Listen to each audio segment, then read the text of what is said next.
Tonight on Newswatch, more evidence of a sluggish economy. Why hiring is at a near standstill. Tough news tonight for the nation's shaky economy. The U.S. added just 18,000 jobs in the month of June. That is the lowest number added in 9 months.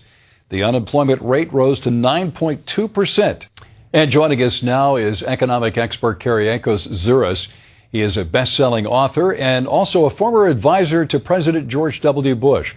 Mr. Zuras, first of all, tell us what, in your opinion, is the best way to jumpstart jobs in this country? Well, I think that we really need to take a look at not increasing taxes at all and actually putting programs in place where we can reduce taxes for small business, allowing the small business to start growing and start hiring people. That would be the first step. And also to put a curb and a cut on additional spending and stop taking on additional debt. There are a lot of folks saying that the Republicans need to compromise. Do you think they need to compromise?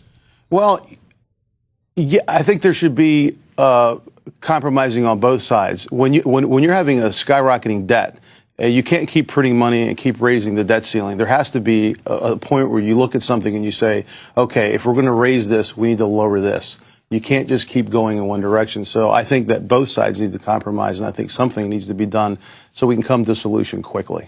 This 9.2 unemployment rate, certainly not what the Obama administration wanted to hear on this Friday. Do you think it's going to get worse? I think it is going to get worse, and it's certainly not what we were told we were going to get originally. 3.5 million jobs were supposed to be created by 2010. We hit that mark. We didn't hit that mark. We were at 2.4 million at a cost of $666 billion, and we still have 14 million Americans that are unemployed today. And what about the overall economy? Is it going to get worse? I believe it's going to get worse. I think we're going to be in a double-dip recession. I think we're just going to keep going again. It looks good, and I think it's going to go down again, and it's going to get worse before it gets better. Double-dip recession. What are those indicators that make you say that? Well, the unemployment rate, the underemployment rate, you put those two together, it's not good.